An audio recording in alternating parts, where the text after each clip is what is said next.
Hi, this is your description for the research project outline assignment. I wanted to, again, provide a video, give a little more clarity. There's a lot of instructions, and the goal here is for you to learn about research, not to figure out how to decode my instructions. So I try to do that as much as possible. So research project outline. So you're going to construct a plan to answer your research question. So this will allow me to know what you're thinking and provide you feedback. I've been doing this a little bit through the discussion boards, through the questions, through your individual emails. It's time to have it all together now. You don't have to have everything figured out, but we need to have a pretty decent plan pulled together, logical, and so as we're moving towards the research, right? So let's see where you're at. This is kind of a reality check. You don't have to have the perfect plan now. It's just going to allow me to give you feedback. I'm not taking points off if your plan isn't airtight, awesome. You just have to have all the components. That's the only way you lose points is if you didn't complete a section, right? Or if you do so in an insufficient manner. So a few components to talk through. So there's a visual diagram. And don't be overwhelmed by this. Try not to be. I included an example from an Action Research article to help you. This is the first time we've really talked about diagramming these things. Just need a flow diagram, help you organize. This is the variable I'm looking at. This is kind of the background. This is what I'm looking at. This is the question. I wonder this. I wonder that. I'm going to measure this.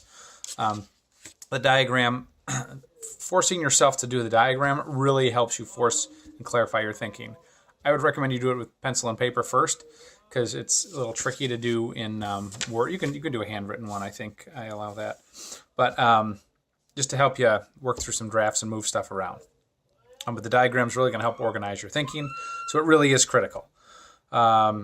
Also, so the next 3 points here, the research question, the basics, and the data collection plan, 1, 2, and 3. So the research question, there's a whole, on page 2 and 3, there's a table to fill out, and then I have an example table. So the research question or research problem, you want to be succinct and clear about what that is. And you can refer back to chapters 1 and 3. It talks a lot of detail about that, as well as my example. Then you have to have a research hypothesis and null hypothesis, and those are very specific format, and those should be clear and clearly related to the problem and to the hypothesis. So you fill out that table, submit that. There's also these sub-questions. We haven't really talked about this. So you can have your broad topic. Within that, you want to have other things you wonder about. And so you're not going to have different hypotheses, but you are going to collect data on all of these things. Because one, when you do a study, it's a lot of trouble to do a study, to put together the research, to get the sample. So you don't just want to answer one single solitary question. Are teachers happy? Yes or no? Oh, yes. Looks like the answer is yes. Thanks for your time. You want to have multiple things that you're looking at and interactions and for a number of reasons. So you want to have other things you're wondering about your topic. Think about, does it matter if it's a male or female teacher? Does it matter if their years of experience? Some of those are kind of easy sub-questions to throw in there. But just kind of expand. It should all relate back to your research problem. But and then the background at the bottom, just lay out a little bit of background as to why this is important. You don't need citations or a full lit review. You'll see in my example, given this, this, and this is what we need. This is why we're doing this study. All right. So that's how you handle bullet point number 1, research question.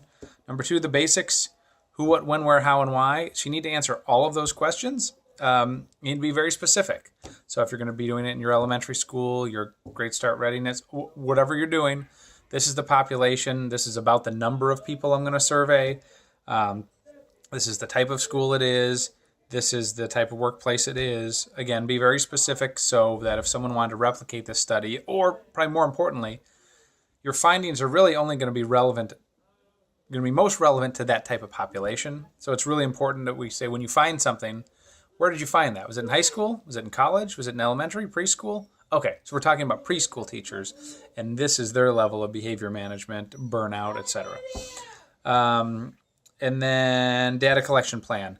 So be thinking about this because the following week you're going to need to turn in your instrumentation. So how are you going to measure this? If your question is about teacher burnout, then you need to have a question on a survey that you could be directly surveying your teachers. What's the question?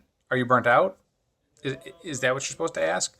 looking in the literature, is it better to say, how often do you feel frustrated? How often do you feel frustrated with your job? How often do you feel tired? I actually don't know what the answer is, but I know you don't just ask, are you burnt out, right? So, and then you'll have other factors related to that.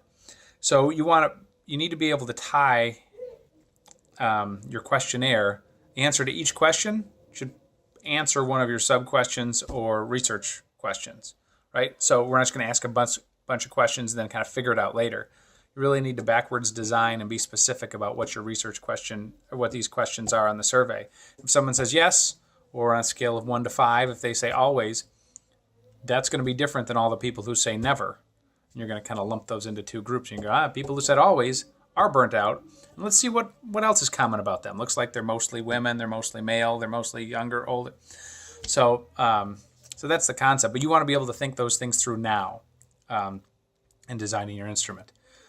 All right, it's longer than I want to be as usual. Hopefully it's helpful. If not, email me. I'm excited about a lot of your research projects are coming along. A few of you are still struggling to put the pieces together. And this week, rubber meets the road. It kind of forces you to put forth your best foot, and then we'll problem solve from there.